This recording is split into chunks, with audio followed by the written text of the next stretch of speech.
नमस्कार दोस्तों, मैं हूं नीति और आज के वीडियो में हम बात करेंगे best regional area in Australia.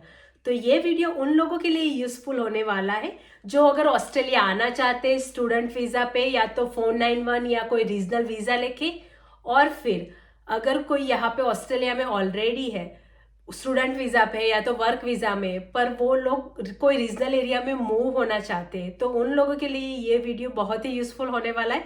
तो वीडियो एंड तक ज़रूर देखना। तो सबसे पहले जिन लोगों को नहीं पता है कि रीजनल एरिया होता क्या है, उन लोगों के लिए थोड़ा इजी कर देते। तो रीजनल एरिया ऑस्ट्रेलिया में मेलबोर्न, सिडनी और ब्रिस्बेन सिटी के अलावा सारा area regional area government consider करती है, क्योंकि उन लोगों को मेलबोर्न, सिडनी और ब्रिस्बेन के बिना जितने भी एरिया से जितने भी स्टेट है वो सारे एरिया को रीजनल कंसिडर करके उन एरिया को वो ग्रो करना चाहते हैं। क्योंकि मेलबोर्न, सिडनी और ब्रिस्बेन में ऑलरेडी बहुत ही पॉपुलेशन हो गई है, ऑलरेडी ग्रो इनफ हो गया है, तो वो दूसरे स्टेट पर और सिटीज पे भी फोकस करना चाहते हैं। तो इसी वजह से वहां पे माइग्रेशन वो ज्यादा बढ़ाना चाहते हैं, तो उस वजह से उन लोगों को वो ज्यादा पॉइंट देते हैं। तो इसी वजह से रीजनल में पीआर इजी होता है। वहां पे पीआर पाथवेज भी ज्यादा है, जैसे कि 491 वो परमानेंट रेसिडेंसी पाथवे है, तो उसमें आप 191 ले सकते हो। तो ऐसे बहुत सारे 491, 494 बहुत सारे ऐसे पाथवेज है जिसमें आप परमानेंट रेसिडेंसी जल्दी ले सकते हो। मेलबोर्न, सिडनी और ब्रिस्बेन में कंपटीशन बहुत ही ज्यादा है। तो अगर आप सोच रहे हो कि आपको वहां पे पीआर इतना इजीली नहीं होने वाला है, अगर आप बहुत ही स्मार्ट हो, आपकी बहुत ही अच्छी फील्ड जॉब है, आपको पता है कि आपको इजीली 8 ईच आ जाएंगे, आपका बाकी सारे पॉइंट्स अच्छे, आपका पॉइंट इनफ है, तो आप रीजनल में नहीं जाके सिटीज पे रह के भी पीआर ले सकते हो। पर ऐसे 1-2% लोग ही होंगे जिनको अपने पे कॉन्फिडेंस होगा कि इजीली वो मेलबोर्न, सिडनी और ब्रिस्बेन में रह के पीआर ले पाएंगे।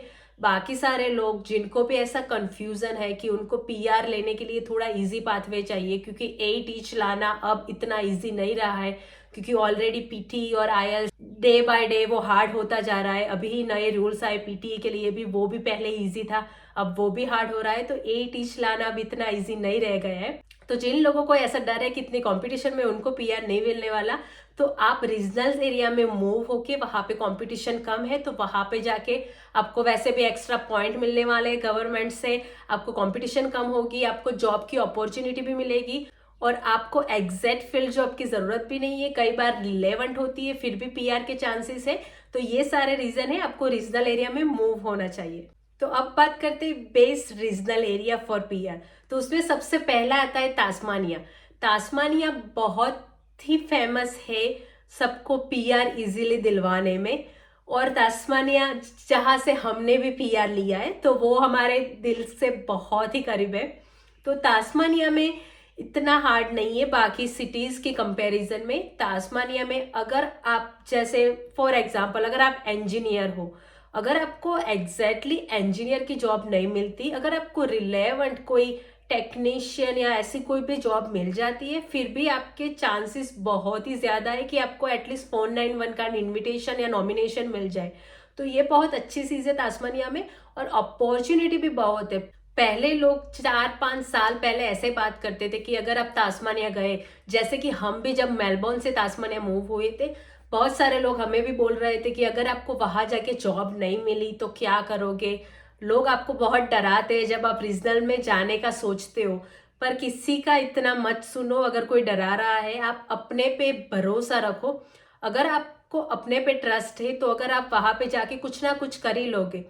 तो अगर आप तास्मानिया जाते हो तो वहां पे बहुत सारे जॉब अपॉर्चुनिटी अब है। पहले 2-3 साल पहले अलग बात थी, कोविड के पहले।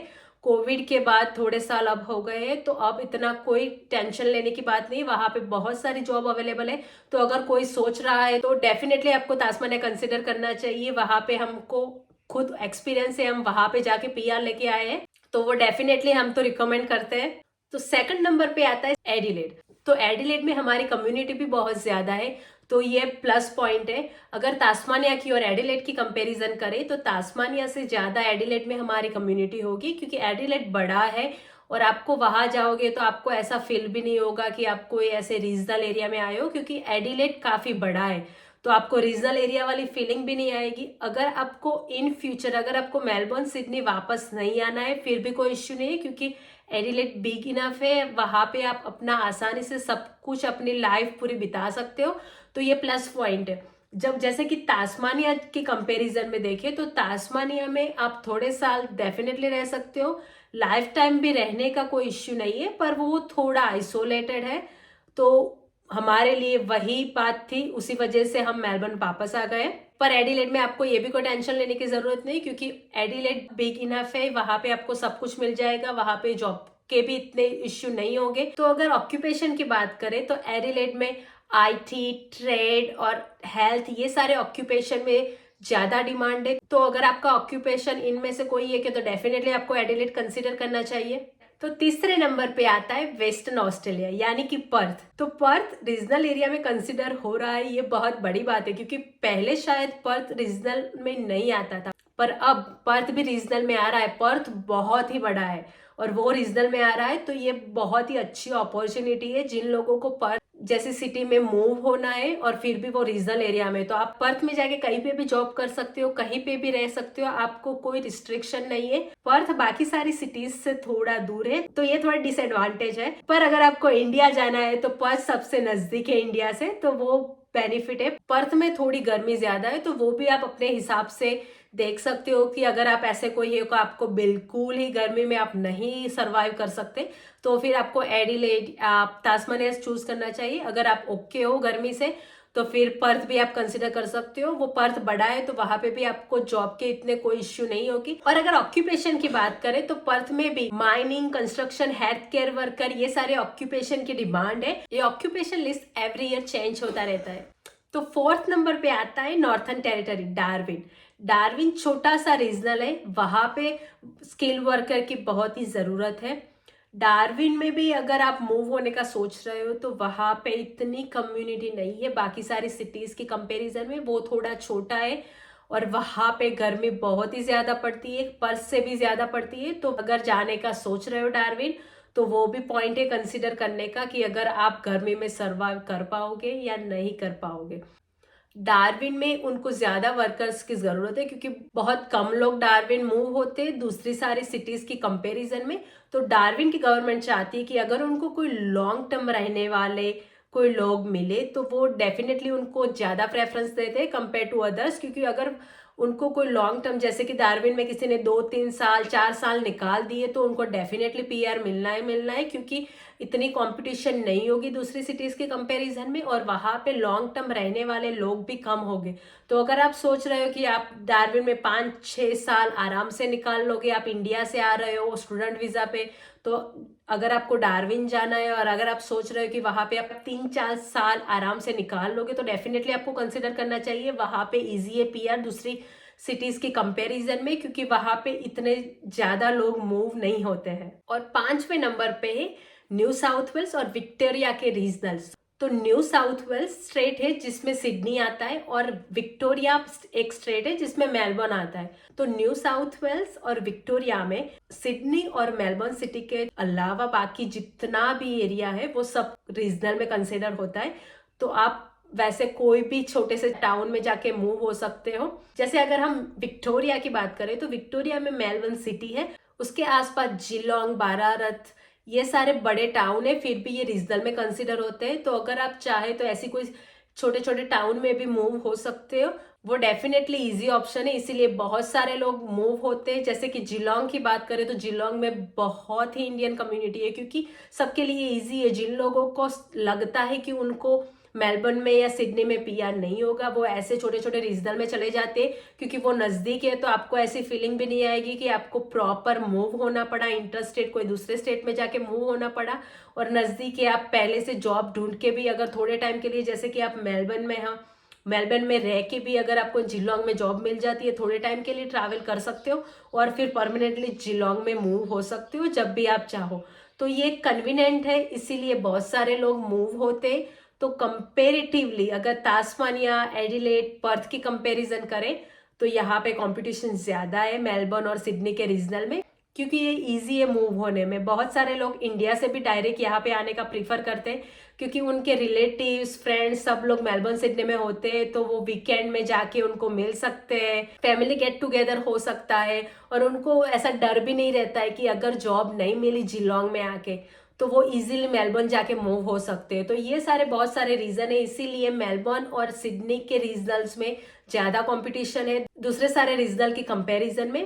पर अगर आपके पास वर्क एक्सपीरियंस है, अगर आपको जॉब मिल जाती है कोई भी रीजनल में, तो आपको डेफिनेटली कंसिडर करना चाहिए। तो मेलबर्न और सिडनी के रीजनल में भी टीचर, नर्सिस, आईटी ये सारे ऑक्यूपेशन डिमांड में है। तो अगर आप में से कोई ऑक्यूपेशन में आता है और अगर उनको जॉब मिल जाती है तो डेफिनेटली उनको कंसिडर करना चाहिए। इजी ऑप्शन है दूसरे सारे रीजनल की कंपैरिजन में अगर आपको मूव होना है तो अगर आप किसी रीजनल में मूव होने का सोच रहे हो तो उसकी रिक्वायरमेंट भी देख लो कि नॉमिनेशन के लिए क्या क्या रिक्वायरमेंट है। अगर वहां पे आपको एग्जैक्ट आपकी क्वालिफिकेशन से मैच हो वैसी जॉब चाहिए या रिलेवेंट चल जाएगी, या कितने ईयर का एक्सपीरियंस चाहिए अप्लाई करने के लिए, तो ये सारी कंडीशन भी आप देख लो। क्योंकि एवरी ईयर ये सारे रूल्स चेंज होते रहते हैं, जैसे जैसे उनको डिमांड लगती है, जैसे उनको लगता है कि नर्सिस के लिए अभी डिमांड है तो उसको इजी बना देते हैं, अगर उनको लगता है कि हमें ज्यादा शेफ चाहिए तो कुकरी वालों के लिए इजी बना देते हैं। तो एवरी ईयर चेंज होता रहता है। तो अगर आप मूव करने का सोच रहे हो तो ये रिक्वायरमेंट भी आप देख लो। और अगर आप रीजनल में जा रहे हो तो ज्यादा से ज्यादा आप अपनी एफर्ट लगाए कि आपको कोई आपकी फील्ड रिलेवेंट जॉब मिल जाए, ये बहुत ही इंपॉर्टेंट है। अगर आपको पीआर लेना है तो फिर थोड़े टाइम के लिए आप पैसों के पीछे मत भागो कि ये हमें ज्यादा पे दे रहा है, यहाँ पे फुल टाइम जॉब मिल रही। थोड़े टाइम के लिए वो सब साइड में रख दो। अगर आपको फैमिली कंडीशन इतनी खराब नहीं है, ऑफकोर्स आपको सब कुछ देखना होता है कि हमारे अगर किसी को इंडिया में कुछ पैसे भेजने होते हैं या तो यहाँ पे फैमिली के लिए सब कुछ देखना होता है, बट एज लॉन्ग एज आप सब कुछ कर पाते हो नॉर्मली तो इतना ज्यादा पैसे के पीछे मत भागो। थोड़े टाइम के लिए आप देखो कि अगर आपको कोई फील्ड रिलेटेड जॉब मिल जाती है, अगर आपको कोई अच्छा सा एक्सपीरियंस मिल जाता है, क्योंकि वो बहुत काम आने वाला है पीआर लेने के लिए। एक बार पीआर हो जाओ फिर उसके बाद आप मन चाहे वो कर सकते हो। आपको अच्छी पैसे वाली जॉब करनी हो वो कर सकते हो, अनस्किल जॉब करनी है अगर पैसे ज्यादा है फिर उसके बाद कोई रोक टोक नहीं है। पर पीआर अगर लेने का सोच रहे हो तो उसको एम बनाओ और उस पर थोड़ा मेहनत करो। तो डेफिनेटली अगर आप रीजनल एरिया में गए हो तो आपको पक्का कोई ना कोई पीआर पास में मिल जाएगा, जैसे कि 491, 494।